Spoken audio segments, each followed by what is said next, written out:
Lynxspring's Edge to Enterprise for enterprise and multi-sites is a turnkey smart building solution that connects, accesses, and translates operational and facility data from devices and equipment into actionable information. Information that can save energy, increase efficiency, and reduce operating costs while maintaining a higher level of comfort for occupants. The Edge to Enterprise solution consists of hardware and software, combined with engineering, deployment, and professional services. It's everything you need to deploy and experience the value of a smart facility enterprise, including connectivity, integration, interoperability, automation, command and control, data access and normalization, analytics, and cloud services.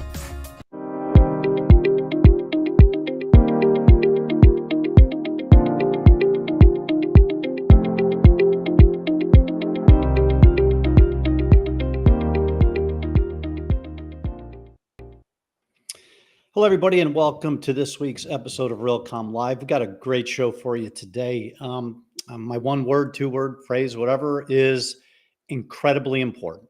And this is a topic that we've actually been talking about for 15, possibly even 20 years. In fact, one of the foundational reasons Realcomm was founded was I was in New York City and I looked up at a building, 40-story building, and it was 2 o'clock in the morning and all the lights were on. I said, why are the lights on?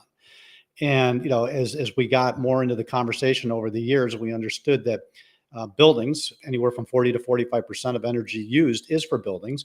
Sometimes I wake up and I wonder, why is all the emphasis on automobiles, which I think are in the low 20s? Not that that's not important, but why aren't we, or haven't we over the last 10, 15 years, really focused on the energy consumption of buildings? And in this case, the inefficiency or the inefficient use of energy. And so we've had the energy conversation come in and out of our world a couple of times, 2 or 3 times over the last 20 years. And it seems to last for 2 or 3 years, and then it seems to fall back. This time, I hope it's different. Looks like we're going to get some real legitimate legislation that's going to be more of a stick than a carrot.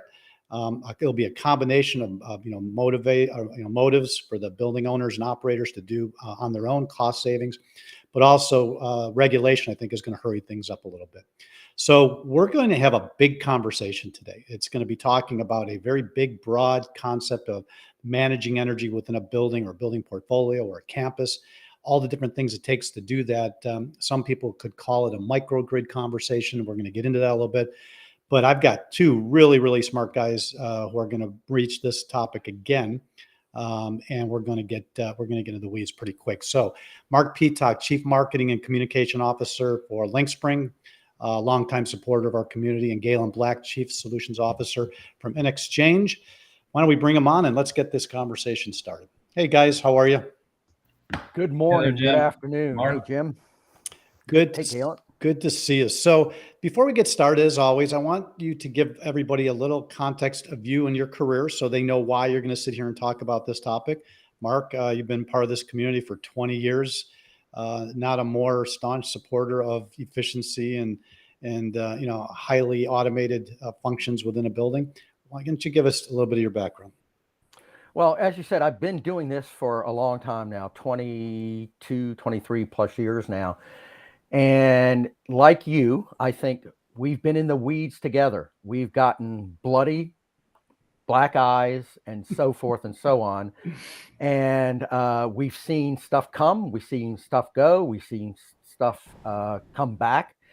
And there's no other industry that I feel, and I'm going to put it in a wider context, the smarter building industry that is more vibrant, that is more adaptable to the technology that exists, and the need is there. In other words, we have to change the way we operate and manage our buildings. But is it safe to say, I mean, since you've been on the journey so long, the technology's always been there, pieces of it, parts of it, in some cases, all of it. But there has been a resistance to go all in and really accomplish the goals that technology is capable of delivering. Fair? A fair statement. And I think part of that reason is the fear of failing. You don't want to invest in technology and it be a failure, number one. Number two, I think there's a perception out in that still exists to some degree, is that you have to go all in or nothing. You can start, it's a journey. You can start and then continually add to that journey. And then finally, through Realcomm's help over the years, we have proven the ROI or the business outcomes. And that's the key here. There's a change. It's not just about operational outcomes, more efficient, save energy, like you kind of talked to in the beginning. It's business outcome. Business is driving what we're doing today and the energy side and so forth and so on. All right, Galyn, you're a little bit more new to our community and our conversation that we've been having for actually 25 years. We're celebrating our 25th anniversary this year. Why don't you give us a little of your background, your journey that leads you into this conversation today? Oh, thanks, Jim. Yeah, I've been in the energy space forever and really enjoyed the opportunity to work with a lot of from the side of actually energy mining and development. But that segued quickly into a lot of electrification projects on behalf of oil and gas companies.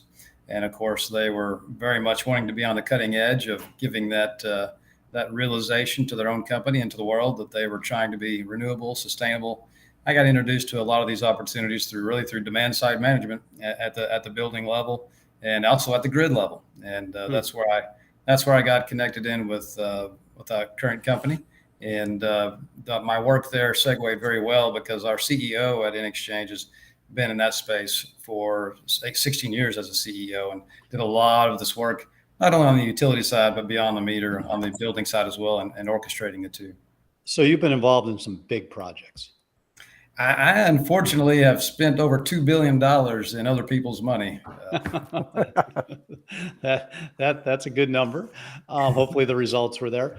All right, so let me just toss this question out to the both of you. Okay, so as I mentioned earlier, Mark kind of just reiterated, we've been having this energy conversation for a long time. Okay, and I want to know, and we'll start with Galyn, what's different this time? And Mark, feel free to chime in. Mm-hmm. Yeah. I think it's a great question. As you say, there's a lot of, I'm going to say ships by the wayside along this general path we've been following. I don't see those necessarily as failures. They were incremental technological gaps and steps that were taken that had to prove themselves, be vetted in the marketplace, and ultimately had to find their connection to the broader market and the other synergies with those markets. So to me, it really boils down to it's just the progress of cultural awareness of the new technologies that are becoming available. And that evolution is happening as we speak. Of course, the combinatory value of those combined technologies is really where you get the amplification. And that's why, we've got as much data created in the last 2 years as we've had in the history of the world. So during the pandemic, though, interestingly enough, they measured the energy output or consumption in New York. And despite the fact that those buildings were 95% empty, the energy consumption of Manhattan in the built world stayed the same during the pandemic. Okay. So is that because of a lack of instrumentation? Is that because of a lack of data? What is the reason that happened?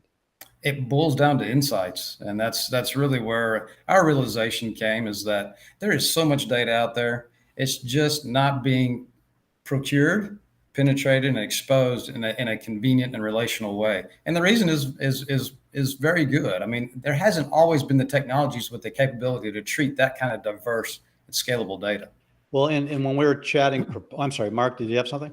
Yeah, I was just going to add to this, where part of the change and why I believe it's here to stay this time, the whole energy opportunities and whatever, is that it is a priority, and digital transformation, that part of our journey in the smart building market, has added to this. Others is today, it's politically correct for an organization, a business, to demonstrate they're doing their part for energy efficiency, decarbonization, whatever.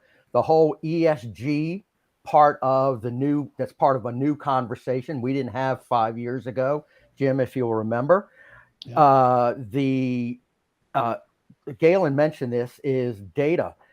Today, we have the ability to get data, any kind of data we want, anytime we want, and then utilize that data for insights and to actually do action on that, which we talked about it 5, 6, 7 years ago, but it's not where it is like it is today. Right. Well, and one of the things that we chatted about earlier is this concept called both sides of the meter. Okay. And when I think of that, both sides of the meter, boy, that gets to be big, complex, comprehensive. And so, Galyn, you got a couple of illustrations. Why don't let's pull those up and walk us through them and talk about the architecture, and then we'll drill down a little bit deeper. Yeah, absolutely. Let's bring up that first one there, and this is really going to step back in the story just slightly, because to your point, when we talk about both sides of the meter, what we really are talking about is a leap to bring two worlds that are heretofore, frankly, doesn't talk very much. And reconciling those two data sets. But to do that, you have to have an architecture like what you're seeing here. Of course, you have to be agnostic. I mean, at the ground level, you got to be able to say, I'm going to have open source devices, sensors, and be able to integrate with those that otherwise wouldn't be. You had to be able to model those in a nodal network architecture, building up, mapping those relationships so that you're not relying on the existing relational databases, but actually relying on the ability to search and sort and filter those at a higher level, to sit on top of those. And that's where most people, I'm going to say 90%, have failed. But with all these different systems and organizations and buildings and infrastructure, you're dealing with, multiple parties, hundreds, if not thousands of different technologies and systems. You're saying that it is feasible to take that and bring it all together under one platform? Absolutely. It's being done in so many ways and in so many different areas that, these technologies, this is Google tech. Okay. Is it new technology? It's over a decade old. It's been used to create and sometimes capture markets by Facebook or others from financial industry, but hasn't really been applied to the energy space. And I think that's where there's a lot of value that we're bringing. Interesting. Okay. So you're using more of a modern technology approach to an old problem, but you do have ways of tearing down the barriers between systems and equipment that could be 15, 20, 30 years old? Absolutely. We can either integrate with the existing systems or build right beside them and bring in the data from IoT type data. Right, let's drill down a little bit. Like, go to the next slide and keep going down so people have an understanding of what we're talking about. Sure. And this speaks a little bit more closely to your beyond the meter question, but it does give some concept to, on the left side, you can see what we are framing as a global data lake. But by external data sets for that first item there, yeah, we're literally talking about everything. I mean, weather drives gas prices, oil prices, electric prices. It drives your inventory. It drives your supply chain. These are all data sets that are available that you can bring and relate to your SCADA, your GIS, your logistics, your inventory. Or if you're at more of the grid scale, if you're at a network operator, maybe you have multiple buildings, not just a campus, but you're spread across the United States, and be able to reconcile and put all those in one place. You're talking about looking at your distributed energy, your EV, and your microgrids all together. That's really what's on the left side there. If we step across the middle, what we have designed the opportunity as is to be sitting on the meter, which is the left side. We've got all this data available. The right side, you've got the utility. Now, if I can reconcile those out of this, this schematic here, now I get intelligence, and I can get health. I can get building maintenance. I can get predictive maintenance. The algorithm, people kind of marvel at AI and ML. If you're built on the right architecture, those kind of opportunities, ML and AI fall out naturally. Right. And exactly. Yeah.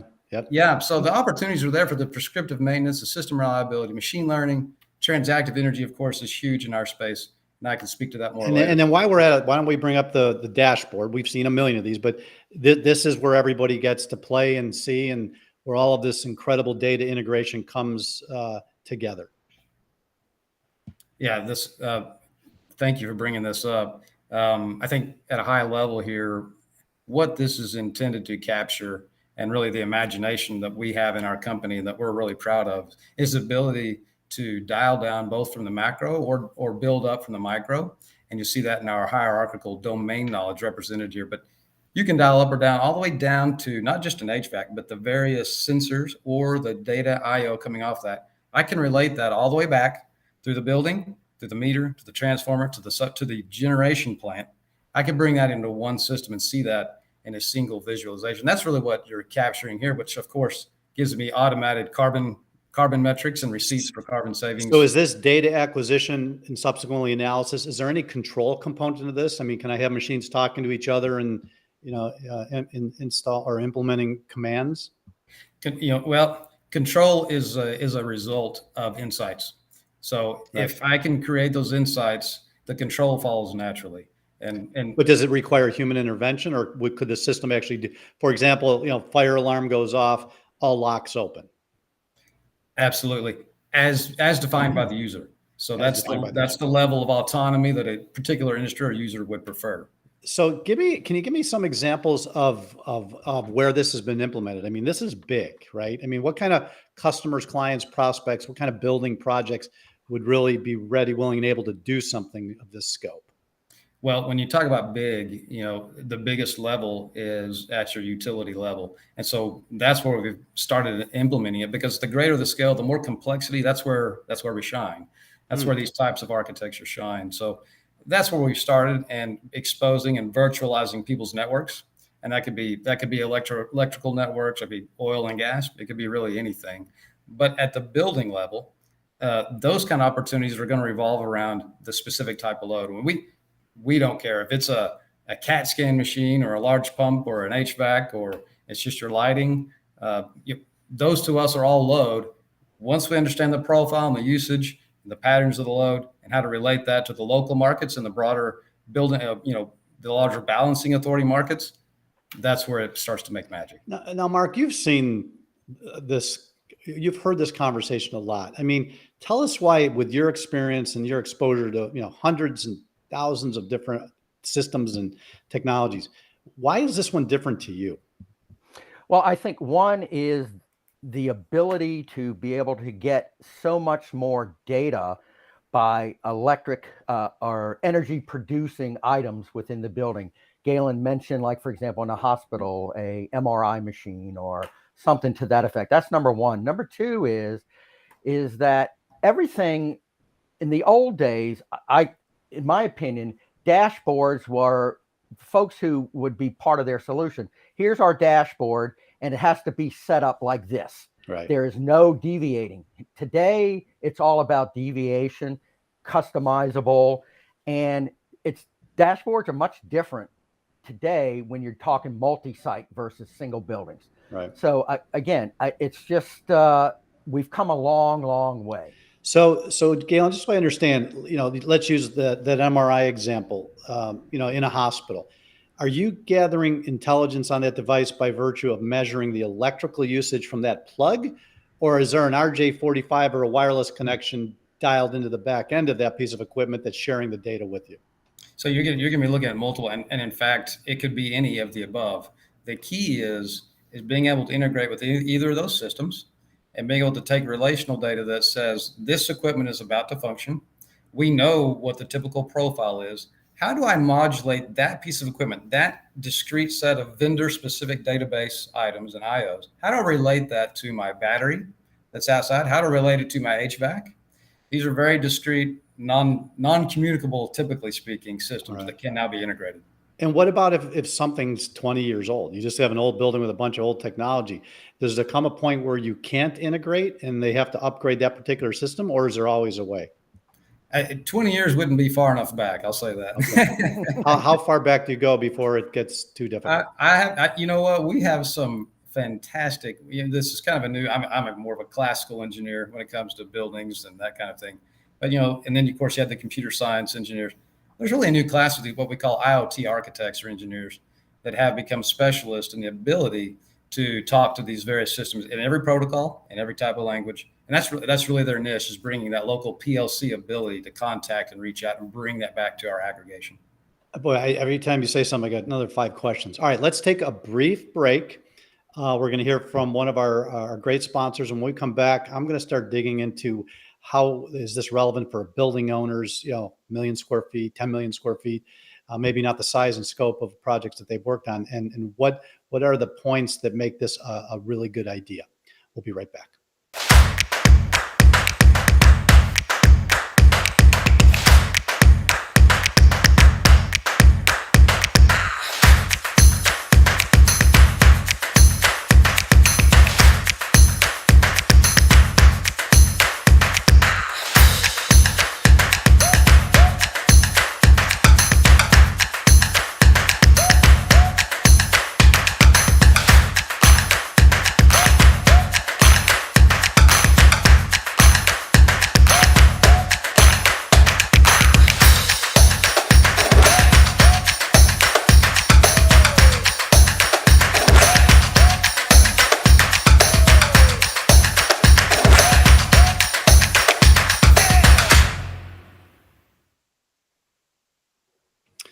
All right, let's bring the guys back and continue this great conversation. All right, so um, as far as the types of projects, you said you come from the background that starts with utilities. That's big.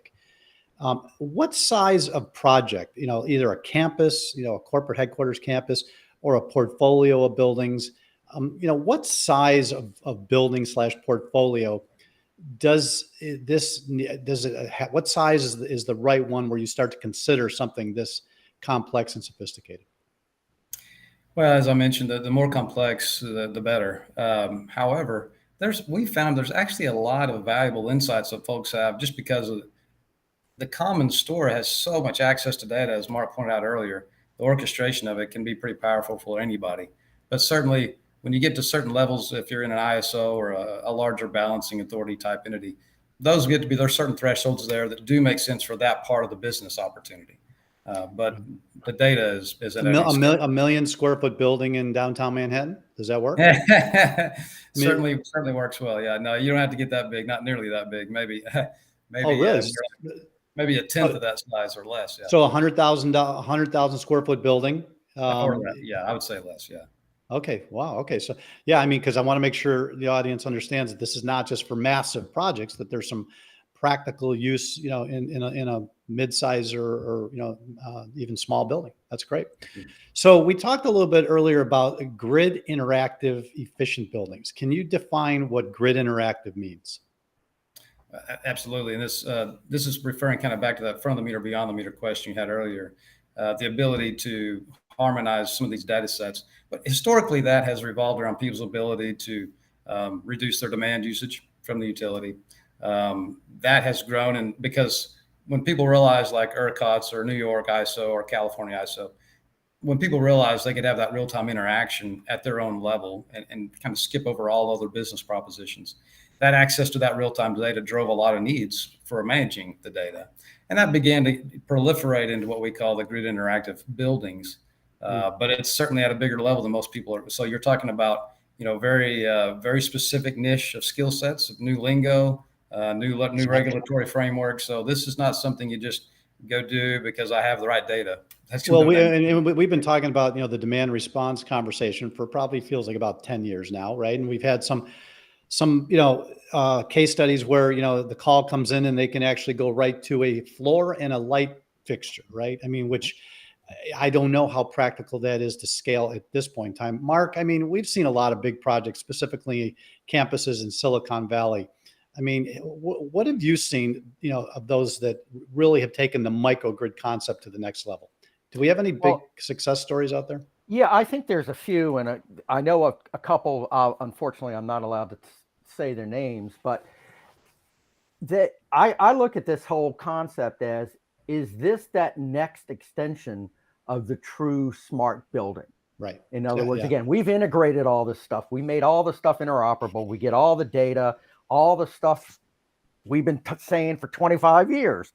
And I think this is that next step as far as that smart building journey, is making it grid interactive and bringing that whole side of it in. So Galyn, think of all your customers, all your projects, all your clients.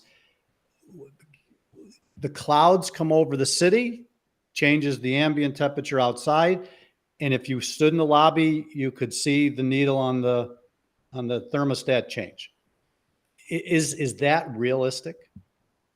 Of course it is. The technology is very transparent in regard to that. The ability for the photo sensing and the ability to modulate HVAC. There's obviously a balance there with the amount of autonomy that any user would want and the amount of comfort combined with the business value of it. But there's no question that we can get to that level and are in fact there today.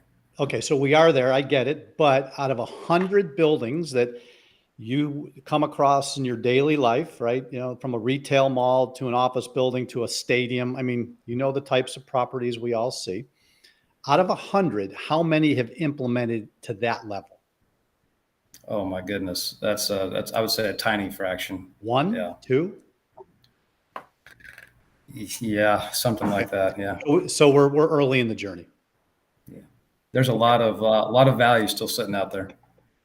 Yeah, I mean, the way I look at it is I just want to go take a major, 40-story building and squeeze it And honestly, my journey started, like I said, the first idea of wanting to start Realcomm and then ultimately IBCon was just looking up at buildings with the lights on at 2 o'clock in the morning with 4 people in the building, the cleaning crew. And I get that cityscapes look beautiful at night with the lights, but at 2 o'clock, there's not a lot of people up. And by the way, there's external lighting technologies. You can light those buildings, LEDs, low voltage, whatever, that give you the same impression, but you're not wasting the energy, right? But you would, like I said, I've been at it 25 years, and you're saying 1 or 2 out of 100, we still have a long way to go, right?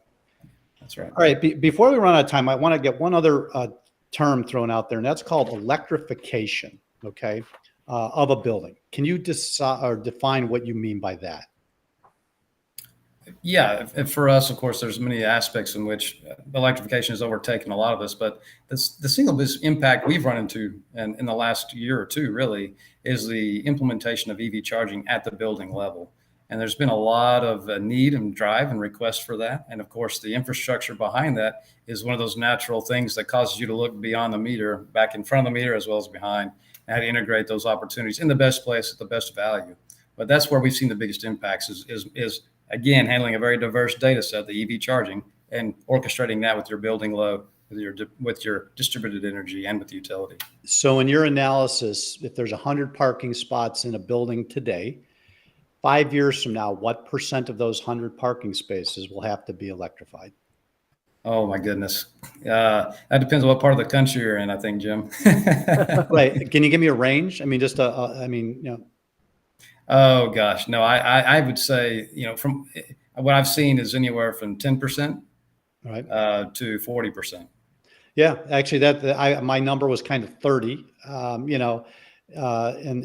trying to figure out the trajectory of, more and more EVs out on the road and legislation coming from various states. So yeah, I think we're probably right in the same ballpark. It's helpful to think in terms of if you took all of that fuel that's being burnt by a car, took that on a B2 equivalent basis and turned that into electrons, how many more chargers would be required based on those number of cars?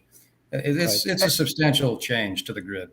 And then Jim, as owners and operators look to make their buildings unique, different, meet the occupant expectations, especially Class A office buildings are going to be expected to have EV charging station, not one, but multiple. Many.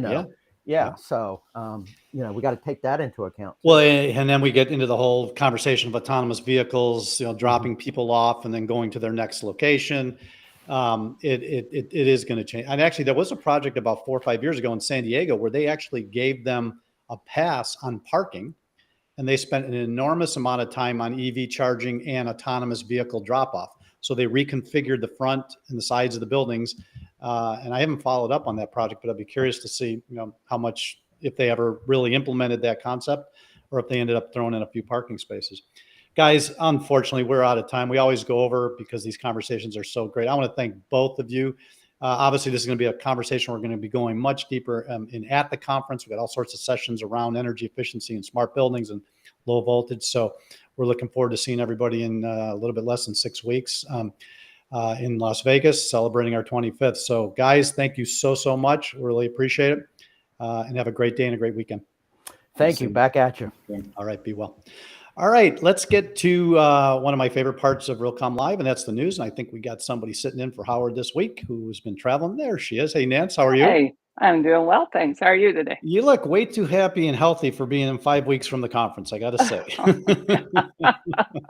There's a lot going on. You bet. It's pretty busy right around here right now. All right, well, let me get out of your way, do the news, and I'll be back at you in a little bit. All right, sounds good. Okay, I've got a quick recap of a few of the articles in this week's news briefing, which is published every Thursday morning. Our first article is titled, How to Plan Cybersecurity for Smart Buildings. Smart buildings are increasingly being built with connected devices that can be controlled remotely, and this presents a security risk. To ensure the security of these buildings, it's important to start by assessing the risks and identifying the critical assets that need to be protected. This can be followed by developing a cyber plan that includes policies and procedures for managing risks, training staff, and responding to incidents. Regular testing and auditing of the system should also be carried out to ensure that the cybersecurity plan is effective and working. It's also important to ensure that vendors and contractors are following cybersecurity best practices to prevent vulnerabilities from being introduced into the system. The article stresses the importance of taking a proactive approach, as the risks are constantly evolving and a breach can have serious consequences. Next up is an article from our tech partner, Real Foundations, titled 4 Ways Real Estate CTOs Are Returning Hours to Their Workforce. Real estate companies need professionals who understand business processes, systems, information, and the constraints of a complex real estate operation in order to achieve peak performance for their portfolios. Quality administration and end user support is essential for realizing goals and operating with maximum efficiency. Outsourcing to a professional service provider gives you access to specialized expertise that may be available in-house, that may not be available in-house, and may be more effective to source externally. Real estate leaders are taking the following top 4 actions to improve their operational performance and gain a competitive edge in the market. 1, delegate system administration tasks to a service provider. 2, automate repetitive high-volume financial and operational tasks. 3, standardize business processes to minimize system disruption. And 4, accelerate new asset onboarding by partnering with an external specialist. These actions can help return hours to a company's workforce, increase efficiency and process, improve scalability, provide access to specialized expertise, and reduce system downtime. Great article by Real Foundations. And lastly, ChatGPT confirms data breach, raising security concerns. When ChatGPT and similar chatbots first became widely available, the concern in the cybersecurity world was how AI could be used to launch cyber attacks. In fact, it didn't take very long until threat actors figured out how to bypass the safety checks and use ChatGPT to write malicious code. It now seems that the tables have turned, though. Instead of attackers using ChatGPT to cause cyber incidents, they've now turned on the technology itself. According to Security Week, OpenAI, which developed the chatbot, confirmed the data breach in the system that was caused by a vulnerability in the code's open source library. Although the breach was quickly addressed and impacted relatively few paying customers, it highlights the risks and privacy concerns associated with chatbots. The incident may be a warning of the potential risks, including the creation of sophisticated phishing emails, disinformation, and conspiracy campaigns. OpenAI is taking steps to prevent future data breaches and is offering a bug bounty of up to $20,000 to anyone who discovers unreported vulnerabilities. Each evolution of chatbots will create new cyber threats, either through more sophisticated language abilities or through their popularity. This makes the technology a prime target as an attack vector. Only time will tell if the technology will be the victim of the attacks or the source. And on a final note on this topic, I actually used ChatGPT for the first time to create these article summaries, and I was amazed by how fast and easy the process was, as well as the accuracy of the information. It took seconds. If you haven't given it a try yet, I strongly suggest you do so. Yeah, well, I'll tell you, this topic is going to be huge at the conference. I mean, if you kind of combine ChatGPT or AI in general with the cyber conversation, yeah, and we're going to explore the great opportunities with AI offers to our industry, but it is the Wild West, And yeah, it is. when you have people like Elon but you Musk, still you have to try it if you haven't done it yet. Oh no, yeah. I literally said, please summarize this article, and I put the link in, and it wrote me a summary. Now, did it get everything right? No. And in fact, then I took the data and I copy pasted it in, and I got a different result. But still, the results were pretty amazing. Oh yeah, I mean, with some of the demos and the conversations we're going to have, I mean, they're create a training program for a building automation system in about a split second. Yeah, literally seconds. Yeah. All right. Well, great articles. Right. Main and Main, hitting the bullseye. Thank you so much. Have a great weekend. Thank you. Have a great weekend. Take care. Bye-bye. All right. Before I wrap the show, let's hear from our final sponsor. I'll be right back and give a little update on what we're going to be talking about next week. To invest millions in today's market, your deal team can't rely on emails, spreadsheets, and physical documents. Let's go from offline to online and make data your competitive advantage with DealPath. As your command center, DealPath streamlines deal flow from pipeline to portfolio management, empowering you to realize operational efficiencies, grow top line, and uncover the most profitable opportunities. Built by real estate experts, chosen by market leaders. The industry's most trusted real estate deal management platform, DealPath.